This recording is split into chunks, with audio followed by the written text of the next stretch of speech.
All right.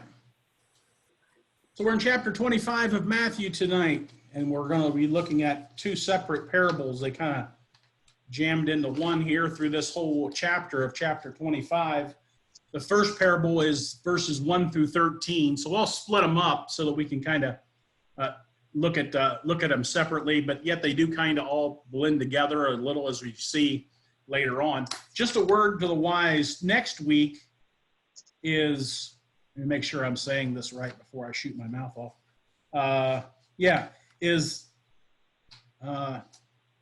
No, I'm sorry. The next week after that, 12 and 13, I was thinking about combining them together because they're kind of two short ones.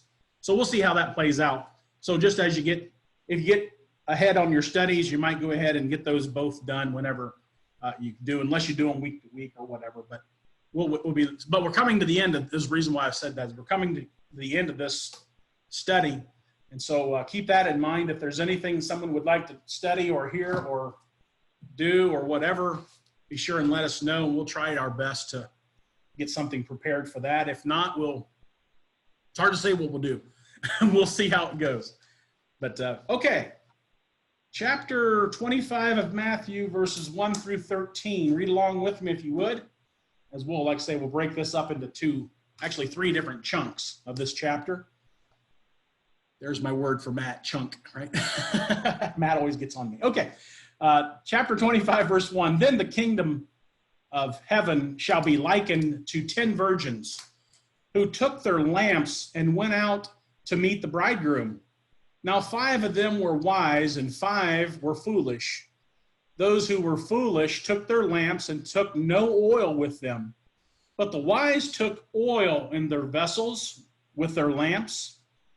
But while the bridegroom was delayed, they all slumbered and slept.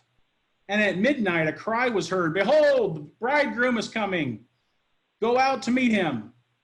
Then all those virgins arose and trimmed their lamps.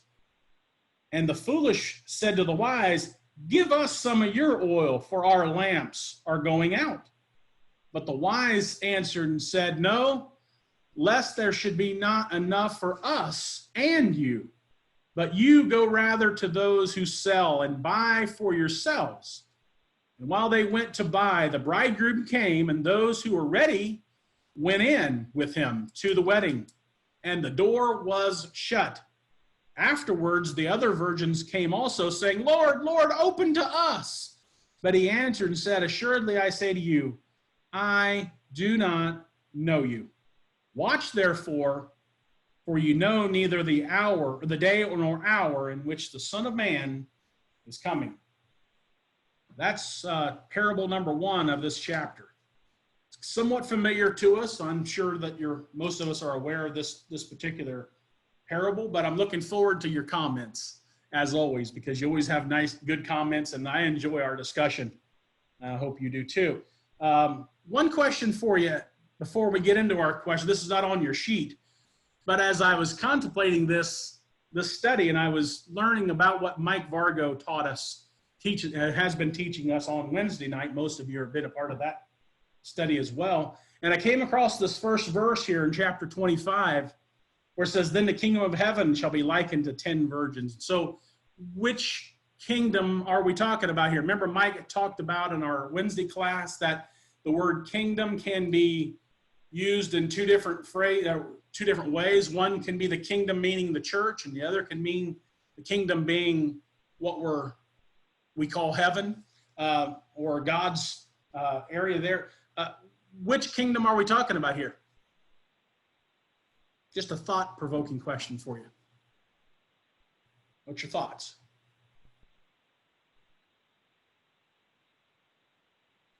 Not sure it's the church. I think, I'll throw it out there and see what you think, if you think I'm crazy.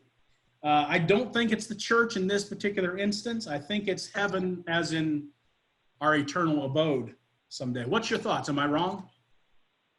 The reason I didn't think it was the church is because you've got these 10 virgins waiting. And so I take that to be the church. And I don't know if I'm right or not, but that's why I thought it was not the church. That's kind of what I thought. I thought, I don't think it's the church either. And my thought why I don't think it's the church was that verse, where am I at here? 11. In other words, the door is shut and they can't enter in. And so then he goes on to say, we don't know when the hour, or the day or the hour when the Lord comes. And so in my mind, I was thinking it was not the church, because church is always open to us. We're always willing, or as long as you're willing and able to repent and to come to the Lord in obedience, it's open to us until the final day and the last day. And so that's kind of where my head was going. Doesn't mean anything to our parable. I was just trying to get you all to think about this a little bit and see what your thoughts were. Any other comments, thoughts on that? Okay, I just wanted to stir you up a little bit, just to see I didn't stir you up too much. Okay, so we'll move on here. Question number 1 in your booklet. Where was Jesus when he taught these parables? You have to go back, at least I think anyways, to chapter 24 and verse 3 in order to find that answer. Am I right? I think he's on the Mount of Olives. Yes, 24th. That context. So he's right across from the temple, where you could see the temple across the valley over there. Absolutely. Very good. Anybody have something different on that? I think that's correct. All right. Question number 2. What question had been asked of Jesus first? What was the question that was asked? Chapter 24, verse 3. They asked 3 questions, really. Yeah, you're right. Just tell us, when will these things be? Okay. What will be the sign of your coming and of the end of the age? Yes, very good. Okay, so they obviously knew that there was going to be a day of judgment. And so they were trying to figure this out, right? Any thoughts on that part of the question? Okay, we're back now. Okay, good. Okay, say that again, Matt, whatever you just said. Let's see, what was I saying? Something about the question, the question that they were asking. You had said something about I was saying that back in Matthew 24, when they asked that question, I think Nelson's right. They asked 3 questions there. But I kind of get the impression they maybe were intending to ask the same question 3 ways, but then Jesus, gives more. He's talking about the end of the world and the end of the temple and his return, and those aren't necessarily all the same thing. Gotcha. All right. Any other thoughts on that? All right. Do these parables in any way relate to that question? Yes. Yes, that's right. Okay, explain. You can't get away that easy. What's your thoughts? I mean, obviously he goes on and, in great detail. All of chapter 24 is going into detail of answering these questions. Right. And then he goes into chapter 25 with parables to explain the answers as well. Right. Yeah. Good. That was a good way to describe it, I think. A good way to answer that. Anybody else have something different or something else to add to that? They all do kind of relate, so we get that. Okay, number 3. Where were the 5 foolish virgins when the bridegroom arrived? Like most of my people that I preach to.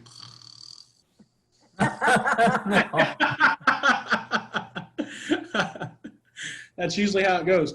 They were asleep, right? All right, we know that. What was told them when they finally returned? Verse 12 and 13. No, I think the previous answer was they were out buying oil. It says when he was delayed, they slumbered and slept. Okay. But then they went out, they ran out of oil and they went to get oil, and that's when he returned. You're right. I missed that. You're right. Good catch. All right. So where were they then when the bridegroom arrived? What was told them when they finally returned? It's too late. Right. It's too late. Right. You know, and well, I think what's interesting about this is they asked the other virgins to borrow some of their oil. They said, us, there's not enough for us and you. So, you know, go to those who sell and get your own. And I think that's a good application. You know, nobody else can pull us into God's kingdom. We have to get there on our own through Jesus, of course, but no other person can get us there outside of ourselves and, you know, through the Lord. So I think that's a pretty good thought. Application there. I think so too. That's good. Anybody else on this question? Okay. This is a neat question. I always like these kind of questions here that kind of spark some thought in my mind, usually when I look at these questions, like number 4, who do you think these represent or is represented by? Who are the 5 foolish virgins? Who does that represent in this parable?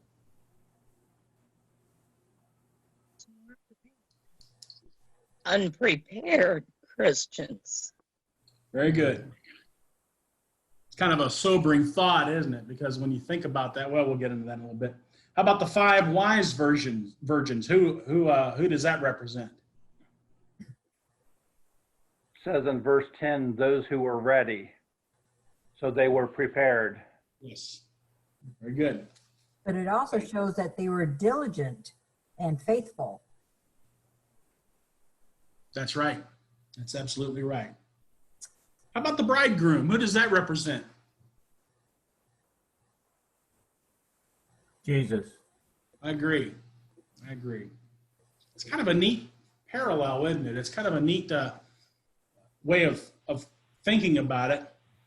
But I think it's right. It's exactly on par. We'll kind of get into this, I guess, with this next question. What's the main lesson of this parable? Be prepared. Be prepared. That's right. Be ready. Be prepared. Interesting here as I thought through this a little bit with this particular lesson here. The 5 foolish virgins kind of put me in mind of those that are, every church has our group of folks that show up, but are not really, how do I want to say it nicely, into it. You know what I mean? In other words, they go through the motions, they're there, but you can just tell there's a disconnect there. Is that not kind of what we're finding here with these 5 foolish virgins? They're there. They're at the wedding and they're waiting just like the wise ones were, but they aren't really prepared. They're not really into it enough they at least didn't have enough foresight to know that, hey, I need to be prepared and I need to have my oil and lamps ready to go when the time comes. I need to be prepared. So they're there. They're not really on the stick. What's some of your thoughts on that? Darren? Yes, ma'am. I don't know. I have to keep looking at myself. Maybe, I'm just this great Christian because I'm on Zoom on Sunday night and Wednesday night, and Right. So I don't have to worry about all the other stuff. And that's not true. It could be any one of us here tonight. I You're think right. we have to keep looking at ourselves. The idea is not to look at each other, it's to look at ourselves. That's true. Yeah. I was just trying my best to try to get a question out there, but I didn't know how else to ask it. But you're right. It can be me because I've done it. I know I have. I've walked through the service, walked in, walked out, didn't really get much, didn't participate, didn't put myself into it. I've done it. And so you're right. It is something that we all do have to introspect. And so I guess it's easy to look at the 5 foolish virgins and say, well, why aren't they on the ball? Shouldn't they certainly should have known that they needed oil for their lamps and it's going to, but yet at the same time, you're right. That could be me and it could be us. And we all need to be on guard of that. Good thoughts. Who else has something on that? Well, I was just thinking, Darren, you were right. Every group has it has someone who is what they call a pew warmer. Yeah. Yeah. They're there on Sunday. They may not be there on Wednesday or any other time that that the church comes together. They're there because they feel like that they want to be seen partaking of the Lord's Supper or something of that nature. Yep. But the important part is when they leave and they go out for the rest of the week, there's nothing involving the Lord.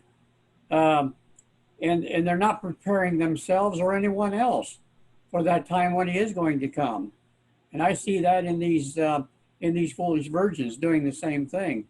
They're looking for his coming, but they're not prepared. That's right. Good point. You did it better than you gave a better analogy than I did. So you said it better than I did. But yeah, that's exactly right. And it's something we have to all be on guard of. Anybody else? Darren? Yes, sir. A while back, I was taken aside and asked the question, how much is enough? How much is enough? How much do I have to do to know that, that I'm reading into behind the question now. What do I have to do to ensure that I'm going to go to heaven? Right. And I'm thinking, it's almost like if you have to ask the price of a Lamborghini, you can't afford it. That's right. And that's right. As much as we can do, we cannot, we can't buy our way into heaven. We can't deed our way into heaven. We have to have the right heart.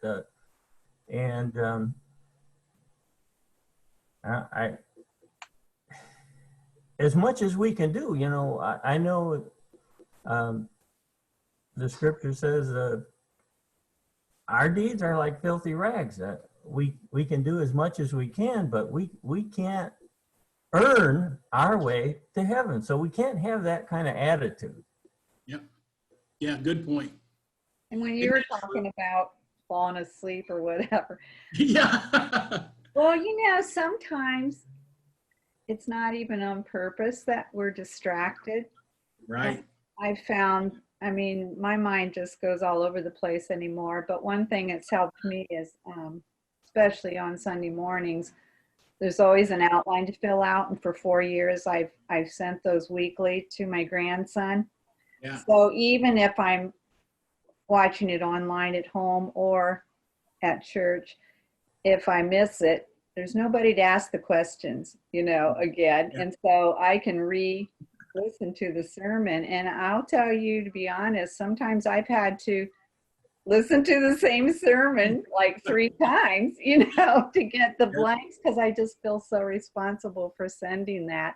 So, maybe it'll be a situation where our heart is right, but the cares of this world just really distract us too. And Right. then there's a case where we just do whatever the Lord tells us that we need to do to stay on track.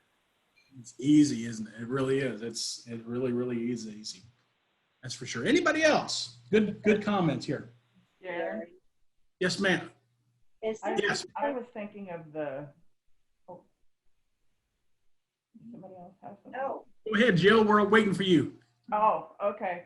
I was thinking also the foolish virgins could represent the Jews at that time.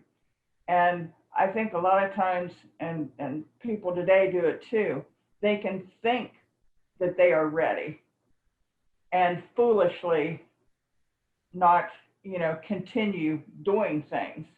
Yeah. And, I think of how the Jews thought they had already arrived, and they were still looking for the Savior, even though he was standing right in front of them. They were convinced that he wasn't it.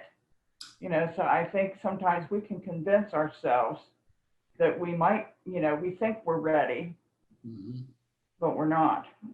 Yeah, good point. Dee, did you have something? Yeah. I was just thinking the flip side of it.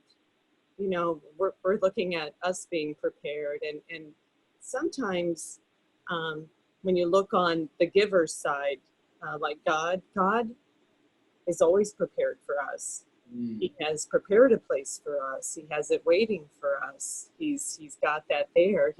We know we can rely on him. We know we can trust him. And so he's just waiting for us to make sure that we do our part on our end, that we stay prepared, that we examine ourselves, that we check and make sure our oil stays full, that we get reloaded when we need reloaded, that we do everything that he wants us to do so that we can receive what he's given us, that he's prepared for us. Yeah. So I think that gift is there in that, and it's a matter of us reaching back and doing that, not because it's what we have to do or we're forced to do it. It's because it's what we want to do. Right. And I remember my brother saying that no one's going to be forced to go to heaven. Yeah. You know, if they feel like, I don't want to worship God now, well, he's not going to force you to worship him later. And I remember when I was young and he was talking to my siblings and I about, you need to have a better attitude about worshiping God. And that's kind of stuck with me with that. It's something that if I don't want to do it now, why would I want to do it later? So I should want to do that. That's where it begins, and that it's not an earned thing. It's just something that shows where our heart's at, and that this is what we want to do. We want to be with him, and we're looking forward to being with him because he's prepared that. Am I prepared?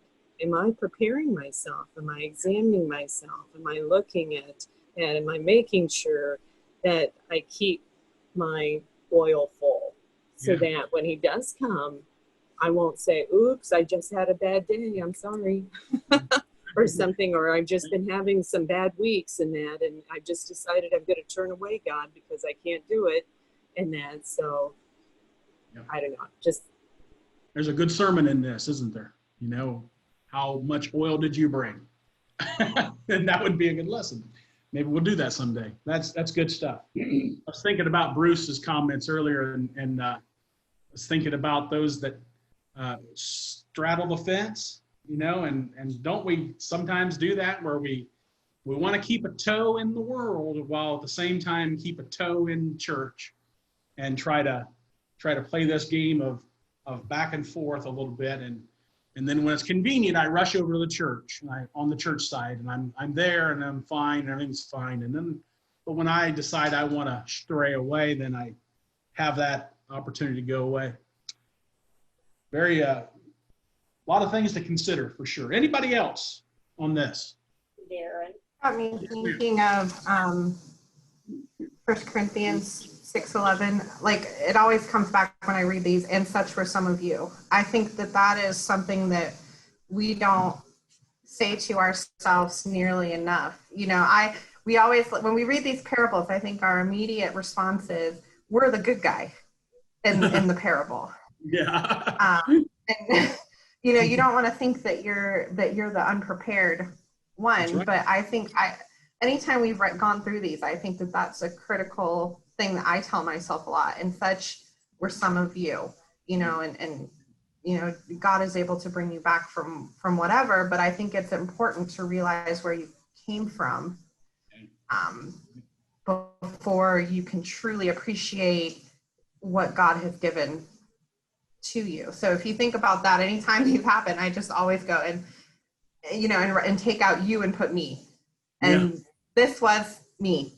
Yeah. And then, but you were sanctified, and go on to finish out the verse. But I think that if we all would appreciate it more, I think, if we kept in that, and such for some of you.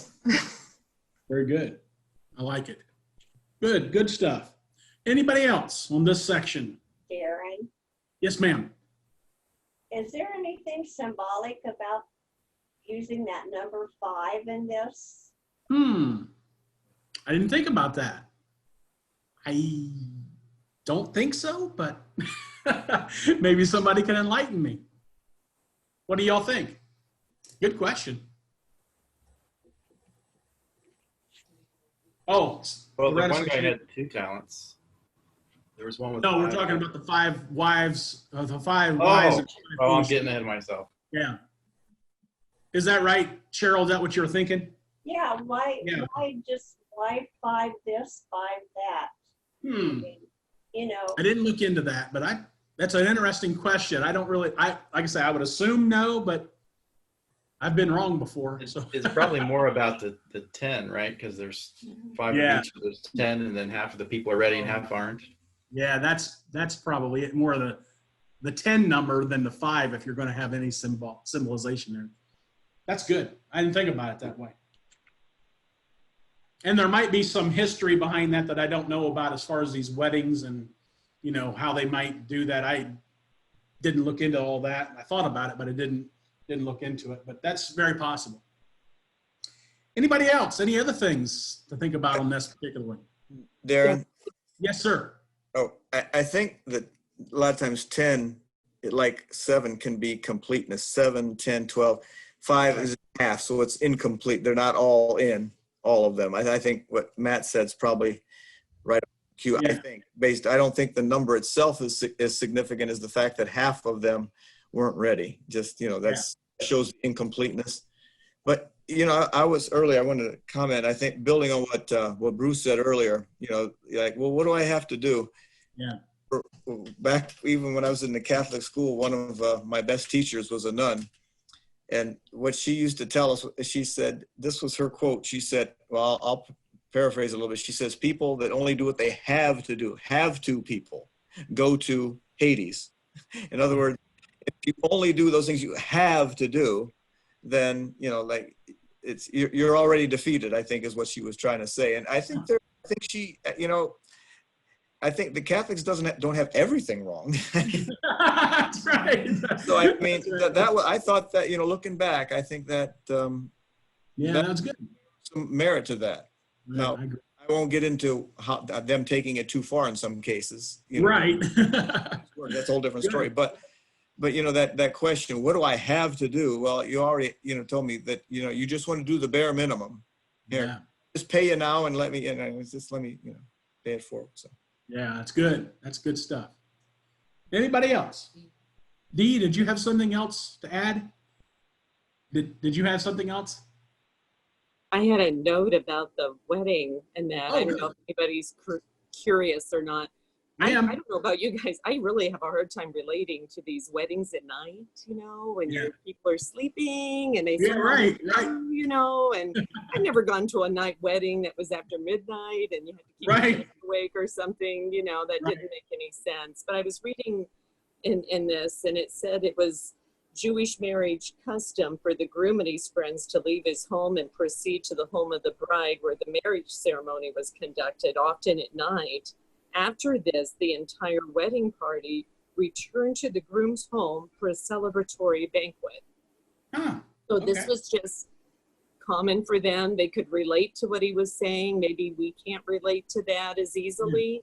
And that, you know, and that I've never turned somebody away when I was at a wedding. But it just seems a little interesting in that. So once they shut the door, and they must have had the feast go on through the night. So that was kind of interesting. Interesting. Yeah, that is. Anybody else? I was just thinking, I really appreciate Bruce bringing up that question about how much do I have to do? You know, when you stop to think about it, even if we've done everything we can do, we still haven't done enough. Because it's only by the grace of God that any of us will ever be able to enter heaven. Right. So what do I need to do? How much do I need to do? I can't do enough. That's right. Yeah. But it also means that we don't stop persevering either. Right. That's right. Good stuff. Anybody else on this one? Always get more out of these parables after we talk some of these things out than maybe what we ever knew or ever thought about sometimes. So yeah, okay. Parable number 2 then. It starts in verse 14 and goes down through verse 30, I should say. So chapter 25, verse 14 through 30. For the kingdom of heaven is like a man traveling to a far country who called his servants and delivered his goods to them.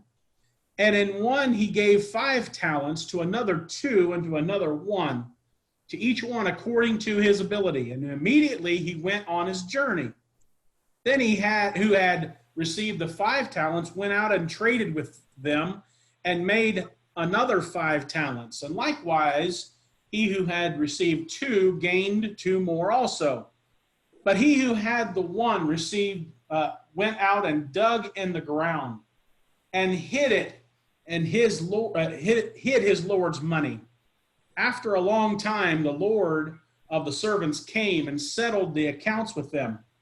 So he who received 5 talents came and brought 5 other talents, saying, Lord, you delivered me 5 talents. Look, I have gained 5 more talents besides them. His Lord said to him, well done, good and faithful servant. You are faithful over a few things. I will make you ruler over many things. Enter into the joys of your Lord. He also who had received 2 talents came and said, Lord, you delivered me 2 talents. Look, I have gained 2 more talents besides them. The Lord said to him, well done, good and faithful servant. You have been faithful over a few things. I will make you ruler over many things. Enter into the joy of your Lord.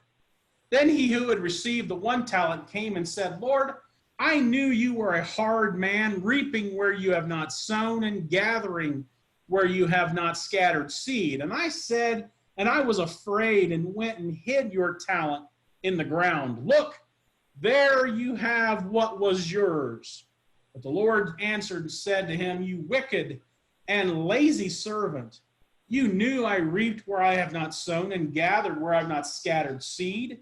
So you ought to have deposited my money into the bank with the bankers, and at my coming I would have received back my own with interest. So take the talent from him and give it to him who has the 10 talents. For to everyone who has more will be given, and he who will have abundance, but from him who does not have, even what he has will be taken away. And cast the unprofitable servant into the outer darkness, where there will be weeping and gnashing of teeth. That's where that parable ends there in verse 30. All right. Question number 6. What is a talent in this particular parable? A whole bunch of money. Right. And you know, I looked into that to try to find out what exactly that meant. I looked about 5 different places and I got 5 different answers. So I don't know. Yeah, me too. Okay. I don't feel so bad now. So anyways, I think that's fair to just say a large sum of money. Why did the master distribute the talents to his servants as he did? According to their ability, right? Right. Very good. All right. That we'll come back to that here in a little bit as we go through this. Why was the master angry at the man who had been given the 1 talent? He was expected to work. Right. It helped me, the ESV says that that's 20 years of wages. Wow. And that helps me to think, this isn't just, like $20. This is a large sum of money. 20 years of wages. It's a lot of money. And he expected, he gave him a great responsibility, but he really expected something more than just digging a hole. Right. Especially with a large sum of money like that, you would expect a return, wouldn't you? And that kind of gets into our next part of the question. Was he justified in his anger? I think he was. He deserved a return. He was the master. He was the boss, and he expected a return on his investment. He's investing in a large sum of money in these servants, and their job is to return that investment with profit. Nothing illegal or immoral about that. It's the right thing to do. If you're in business to make money. That's the whole idea. And so that he had every right to be angry. Darren, Yes, ma'am. I wanted to point out too that it's almost like this guy was saying it was his master's fault. Well, I knew you to be a hard man, and I, it just, because you were that way, I buried it, I was afraid, and that, and so at least I have it here because I was afraid, and that. So it's like he wanted to flip it back and that, and if he truly knew that his master was a hard man or that he did all of this, he would have truly known that he would not have accepted him doing nothing. And so that's where it kind of doesn't play according to thought process or whatever, so that's where you can see it's a justifiable anger, and that he was not being responsible, and then he was taking his irresponsibility and trying to hook it on to, well, it was because of you that I didn't or whatever. And but that wasn't it at all, and that if he had been working for his master, and this is like what she was saying, the 20 years of wages, and that, he knew this man very well. And that, so he really, sometimes I remember as a kid thinking, oh, I kind of felt sorry for him. He just didn't know what to do, whatever. But as an adult and working in the work field and that, oh, I totally get how the boss was mad, that you let me down. You didn't do anything and you should have known that I would be upset. Why are you even trying to come up with an excuse like this? So I just thought that was kind of interesting with That's that. neat. That's neat. Good comments on that. Anybody else? All right, number 8. Here we go. Now we're kind of digging into your I'm gone from preaching to meddling now, right? As the old timers used to say, I'm meddling in your business now. Who does the master represent in this parable? I think we all know that that's God, right? Right? How about the servants?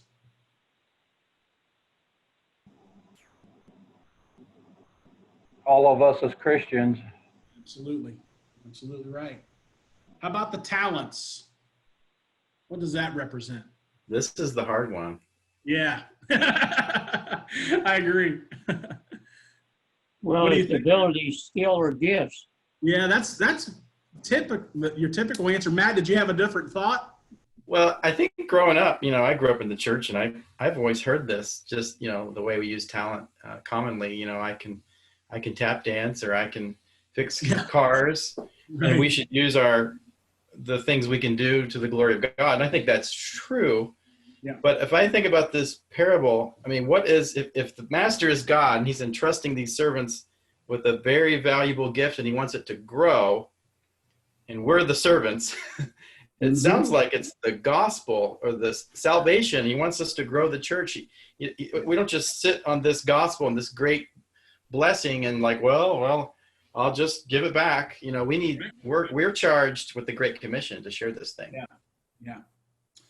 I was kind of leaning that way with this as I thought this through. And I'm with Matt. I grew up in the church also. And this is kind of something that I have thought about for a long time. Maybe me and Matt have even talked about it. But, I think sometimes we look at our talents or our abilities and we try to box that within the 4 walls of the church. In other words, Matt has the ability to sing, and he's a really, really good song leader. And Don has the ability to preach and to bring a lesson. Excellent job. And those are your abilities. But what about, this kind of goes to what Matt's talking about, what about when you leave the building? Do we just hang those abilities on the doorknob as we leave and then we don't have any other talents? Or is this talent that we have, this ability that the master has given us, to be taken outside of the 4 walls of our church building and actually used to glorify God that way and spread the boundaries of the church? I think that's exactly what it's talking about. Matt, I think, hit on it perfectly. We do, though. We think about our abilities and talents in that 5 acts of worship sort of a thing, if you want to look at it that way and say, okay, Here's my ability. Here's what I can do. And now don't bother me. Don't bother me because I can't do anything other than this. And then that gives the ladies the ability then to just skirt the whole thing. I don't have to do any of this stuff, and I have no abilities whatsoever because I can't participate in the worship, and so therefore I have no abilities at all. Not true, because now we're talking about our talents not just being, I mean, yes, Matt is a good song leader and Don is a good preacher, but I'm saying outside of that our worship, our talents, our abilities must grow from there. Give me your thoughts on what I'm saying. Well, I just want Darren? to expand on that, Darren. Go ahead, Don. I think that we've been talking about perhaps what we can do when we're in the worship assembly. Yes. But outside the worship assembly, those skills and gifts that God has given to us, we need to be able to use them. Some people are more skilled at teaching one-on-one than others are. Right. And we're responsible for those things every hour of the day, whenever the opportunity arises. Yep. So that's what I think about these skills. We are expected to use them to God's glory. Absolutely right. Deb, did you have something you were going to say? Or who was that? Karen. I thought I heard did. another voice. Yeah, I did, Darren. I was going to Oh, okay. say, I tend to think of it as opportunities. You know, Yeah. he gives us all opportunities, and he does know what our strengths are, or talents, or gifts, or whatever it is. And there are certainly more areas that all of us are more comfortable with. Right. Maybe I'm better at encouraging one-on-one, or sending cards, or using, certain skills or things that I'm confident and good at to try to help somebody, and less good maybe at certain other things that I only done. So he expects me to do my best, maybe even in the things I'm not as good at. But he's going to give me opportunities, and he does know. Dominic used the word potential here a minute ago as we were talking. He expects us to use our potential and meet the opportunities and just do the best we can. And hopefully we will develop some areas where maybe we can serve to a little greater capacity just based on our own strengths and personalities. But he still wants us to work it. This is about working the talent. And so he wants us to work in his kingdom. However, he presents that opportunity to us. Absolutely. Absolutely. Like if people need meals and stuff and you're an excellent cook, that's kind of what you could do. Or I thought about the one time we went on a cruise and there was a talent contest. And I thought, well, I know how to sing. I would have never dreamed of just singing any old secular song. And I figured I wouldn't win because, give me a break. They're not going to choose a winner from somebody who sings about the Lord. But I felt if I'm going to do it at all, then that's what I have to do. I have to get the message out there. And so that's what I did. So I think it comes back to just whatever ability he gives you, it's got to glorify him. Right. Good stuff. I'm glad you're thinking this way, because this is, I think, is the key to this whole thing. Is it's my talents and my abilities outside of, I mean, worship service is one thing, and that's great, and it is, we need brothers that have talents in those areas, but it's such a small percentage of this big picture that we are painting as what this parable is talking about. Good stuff. Anybody else? Darren? Yes, ma'am. Jill, I'll get you next, Cheryl. Okay. The song that talks about we might be the only gospel that the world will see. Yeah. That's exactly that's what I think of is we should never have an off switch. I mean, granted, you're going to have your bad days, your good days, but there should never be an off switch of, oh, I'm sorry, I can't be, displaying God's love to, Yeah, absolutely right. Cheryl, go ahead. What was your thoughts? I just think it's interesting that the guy gave the person one talent, and he expected that person to do something with it to increase that talent. is that any different than God giving us a talent and he expects us to grow as a Christian to develop other talents along the way? Absolutely. That was going to be my next question. What are you doing with your talents? Whether it's 1, 2, or 5, what are you doing with it? In other words, I call them, we have a couple ladies at the congregation. Cheryl's one of them, actually. I call them the card ladies, because if you're sick, you can guarantee you're going to get a card from Cheryl or, something like, and that's great. It is. And that's what I'm saying. What we look at as insignificant. I don't have any talent and I just can't do anything. There's an example of where we can, and all of us have received a card at the right time of our day, or the sickness we might be going through, or what have you. And it's just one of those things that just, it opens you up like a cantaloupe. It just wakes you up like sunshine. And it is little things like that sometimes mean a lot. What are you doing with your talents? Good thoughts. Who else? Darren? Yes, ma'am. With this virus and everything, we are really limited to what we really can do. Yeah. But I think we have to try to learn to be creative and figure out other ways to grow that talent. Yeah, I agree. You folks from Fredericktown will know who I'm talking about, and folks at North End probably don't know him, but every time I think about this talent and ability thing, I always think of Tom Whitney. I had the pleasure of being with Tom Whitney a few times, and we ran around a few times, and we did some studying here and there with different people, and he just blew me away. He could take any situation that arose and turn that into a spiritual application. It wouldn't matter if a guy's on the side of the road with a flat tire. He would stop and talk to that fella and turn that into some kind of a spiritual application. And I'm sitting there thinking, how in the world is he doing this? And it just floored me. He's one of those kind of guys that has that kind of a talent and uses it. and he doesn't bury it, that's for sure. That's the kind of people that I always admire and try to emulate. I'm not that good, but I always think about Tom Whitney when I think about this ability, because here's a guy, I don't know how he does it. I really don't, but he has that knack. Others don't have that knack and would just be completely out of their element if they even thought about talking to somebody like that. But as Don said earlier, everybody's got their own little niche. You've just got to find your niche. That's the bottom line.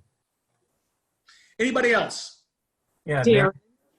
Yeah, Dee, go ahead. And I'll get to you, Bruce. Sorry, Bruce. Go ahead, Dee.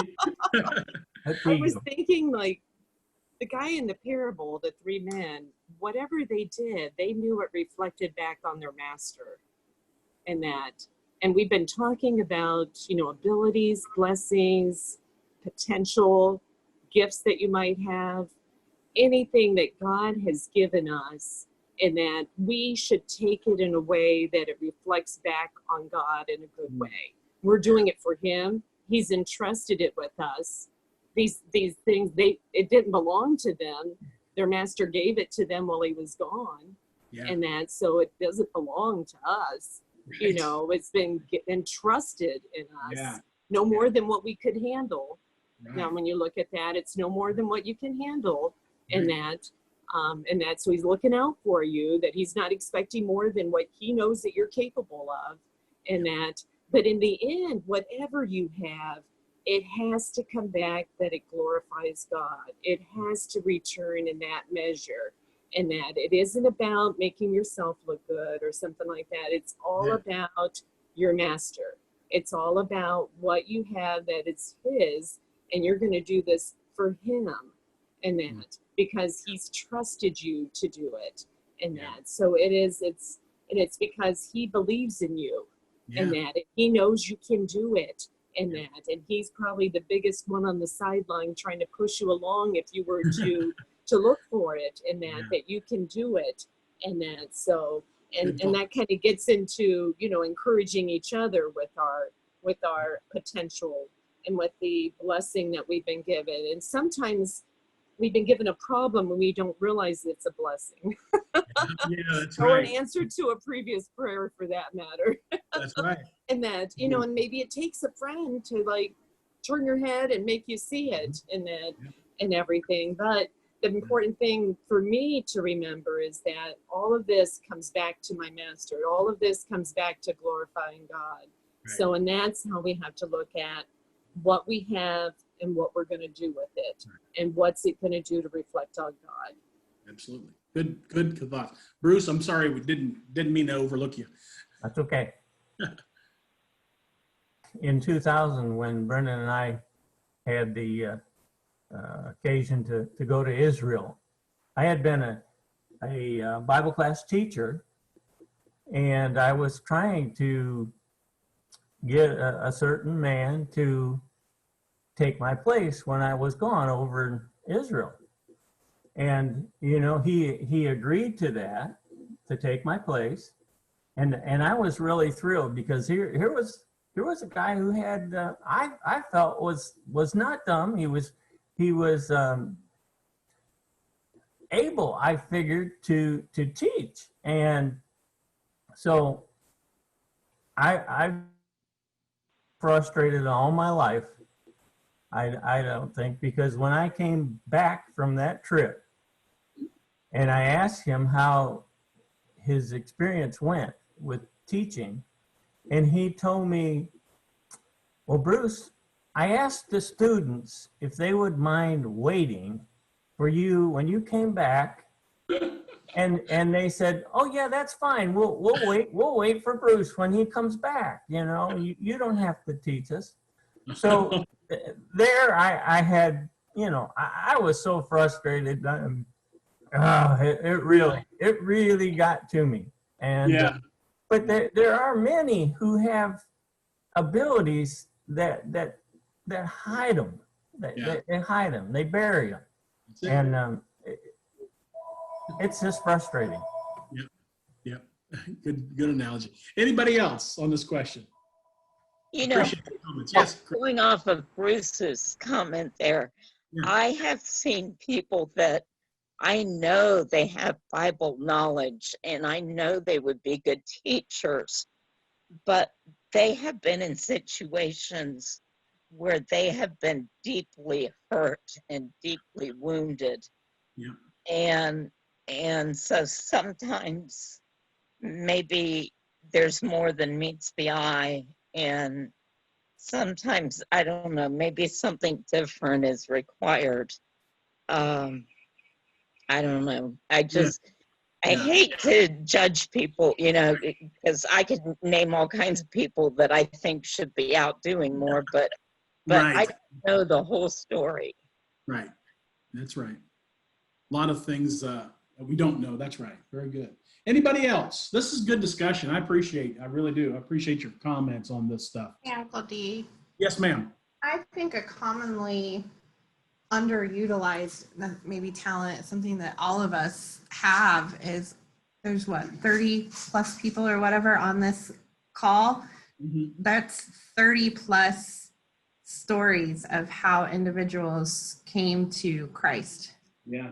And I think that maybe we underutilize our own personal, you know, we feel like I have to know everything before I can teach somebody. I don't know enough. I don't know enough scriptures. What if they ask me this question? And sometimes just your own conviction about whether it's how you came to Christ or a time where you fell away and you came back. We all have these personal stories that I don't know if we're ashamed of it because it's admitting that we have fallen short, but some of the most impactful conversations I've had with people, or even with you, and you're just like, Amanda, I screwed up too.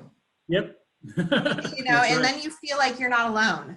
You know, we all have our different stories, and there might be somebody out there who is doing exactly what you came from. Right. That all they need to hear is, I did that too. Yep. You know, and here's where I came from. I don't think we utilize that enough. I think we just, you know, I'm a Christian, so I'm going to forget all about that. And you're forgiven from it, but it's still, I think it's a wonderful learning tool to empower other people to say, look at what I have done. Right. You know, and you may not have all of the answers, but they will feel your conviction. Yep. And then you can get them to somebody who does know something, you know, right. because that would be mine. I would be like, I may not know, but you know what, who really helped me growing up? Dee, you know, I had every single Bible class known to man with Dee. She's, you know, she was my teacher from when I was a toddler to I'm 33 years old, and she's still teaching. So, Absolutely. You know, that's, you may not feel like you're comfortable enough to give out scripture, and but you know somebody who does. And so all you need to do is express where you came from and say, this person made a really big impact, and I know that they will impact you the same way they did me. Right. Good stuff. Anybody else? All right, what's the main lesson here? Not that we haven't already hit it 1,000 times, right? But main lesson on this parable of the talents. Don't bury your talents, right? Find something that you can do to glorify God. And you can find it, and you do have the ability, whether you want to believe it or not. A lot of it, and I'll just be honest with you, a lot of our hesitation, I think, I'll speak for myself, is nerves. You know, especially, you know, there's an anxiety about this. And as Amanda said, you know, you think that you've got to have all the answers, and I've got no answers. You know, all I know is what I've done.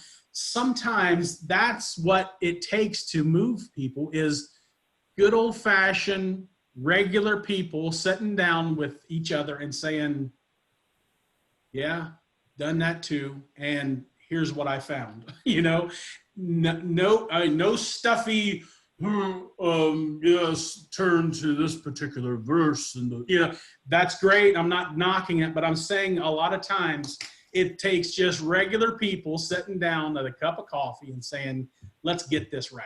Let's do this right. Here's what the Bible says. This is what we know is right. Get back to it. You know, simple, straightforward, clear answers are sometimes the best. Anybody else? Darren? About out of time here tonight, but this has been good. Anybody else? Darren? Yes, ma'am. My fear is rejection when I want to talk to somebody about the Lord and the gospel and everything. Yeah, you're right. Absolutely. And I have taken it personally too much, which I shouldn't. You know, if you really think about how many times Christ was rejected. Oh, absolutely. You know, we need to get over that. Yeah. You know, and the whole idea, like we've said before, you plant the seed and let it grow. Yeah, absolutely. Rejected by his own, you know, his own family, his own country, and also within his inner circle. I talked about that a little bit this morning in my short lesson, but it is. I mean, you know, you think about the 10 or 12 people in your life that are the closest to you, and half of those, you know, scatter on you. Well, it happens. Good comments. Anybody else? Along with what Brenda just said, the master specifically told the lazy servant, like, your fear is not an excuse. Like, he wasn't having that. So sometimes we just have to get over ourselves. Like, that's definitely stepping on my toes a little bit. Like, I like it. You know? I like it. Right. You're right. Your fear of rejection, like my fear of rejection, is not an excuse to not use what God has given me to invest in other people. It's a good way to bury your talent, isn't it? And that's exactly right. This is good stuff. See, I knew this parable would dig us deeper than really what we sometimes think. Dee, you have something? Yes, I was just thinking that's the devil's tool. You know, he wants exactly. He does, because he knows if you're afraid, you're not going to do anything. Absolutely. He was probably very pleased with the third servant here. You know, I got him, you know, and that, you know, it's just, so anytime that you hear that, you know, or whatever, something pulling you away from something that you know you really should do, it is really the devil trying to pull you away from doing something good. Absolutely. And if you've done something good and something bad happens to you, that's the devil trying to discourage you in some way. I always, whenever I plan something, I remember planning stuff with Seth for yes. I'm like, I know I'm laying my life on the line and the devil's going to be after me, punishing me for the next week or two, but I am glad to do it. And that because it's going to happen that way sometimes. You're just going to have to determine I am made of sterner stuff and I'm in the battle for the long run and that, and you're not going to drag me down or discourage me from participating. So just think of it as the devil's trying to stop you. Yeah. Think about that. That's a good point. Was there somebody else that had something? I'm sorry. Yeah, it's me, Brenda, again. Okay. It's not so much that, you know, I know the devil's always trying to get at you to discourage you from doing things. But for me, it was when somebody would reject what I was trying to teach them, you know, the gospel, the truth and everything, and then they turned away from it, they wouldn't accept it. That devastated me. You know, my heart just crumbled because I thought, you don't know what you're doing. You don't know what's going to happen at the end of this world. You know, and that was more my feeling of why rejection bothers me. Think about where the church could be if we could get over some of these things. You know, think about, you know, the good that can be done and in the spreading of the gospel if we can just get over ourselves. As Leanne says, she hit it right on the head. That's for sure. Darren, can I add Yes, sir. something? Yes, sir. You know, this rejection, you know, and I think we're all in that same boat when we try to teach someone the gospel or we think we can get through to someone and they don't, and they just kind of, whether they blow it off or they semi take us seriously. And it's like, well, don't you get it? It's like we take it personal, like they've rejected us. But, you know, Samuel had that same thought when he was a judge and the people of Israel wanted a king. And when he went to God, God said, they haven't rejected you. They've rejected me because I'm. And then what did he do? He says, well, if they want a king, let them have a king. But the thing, that was the bottom line. They didn't reject Samuel. They rejected God. You're absolutely right. And I think when we're teaching the gospel, they're not rejecting us. They're rejecting God's word. That's if we're doing our job. Exactly. That's the goal, to try to get ourselves to keep that in our minds. But it is so easy, as Brenda's saying, to get sucked into this vortex of feelings, you know, and emotions and all that. It is so, that's the difficult part. And I agree, but Mike's exactly right.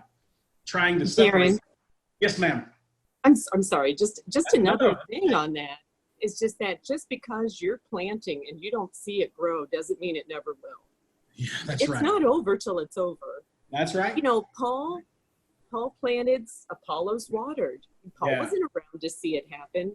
Brenda, you do not know just because they rejected you then that they'll always reject it. You've planted a seed, whether you see it happen now or not, and that it is still a seed. And maybe that seed won't germinate right away and that and everything. But it's still a seed and that, and you just gotta, you can't just say, you know, oh, it's over now because I gave them everything and I don't understand why they turned me down or why they turned the gospel down. Right. It doesn't even play like that, you know, and that it's just, it is what it is. You do what you can. If they don't agree, then they don't. My sister of 20, 30 years of not going to church just recently started again. Do you think I didn't try to talk to her? And I could say, oh, I tried. And she said, no, you know, no, I just perseverance, like you were saying before, persistence and that. Could it happen again? It could. And I'm just hoping it stays happening and that. So, but in the end, it's their choice. And that, and it isn't my failure or my loss. It's me trying to take what he's given me and try to make something come out of it. And if it does, I'm grateful. If other people are watering along the way and weeding for me, wonderful. You know, we're all in it to make it happen. So. Absolutely. I think about myself when I put myself in these situations a lot, and I know that there were times I was off the rails. You know, I was doing stupid on top of stupid. And yet, the back of my mind, those seeds that were planted way back when started to sprout. I finally got myself back on the right track, fell off again, you know, all back and forth, you know, throughout my whole life. Still probably falling off the wagon once in a while, but that's what I'm saying. Dee is exactly right. persistence and not giving up is the key. Anything else on that? I could do this all night. Of course, it's 10 after 7. Some of you may be like, click. But this has been fun. I hope you have enjoyed this. I do. I just love it. So much fun. Probably should wrap it up here.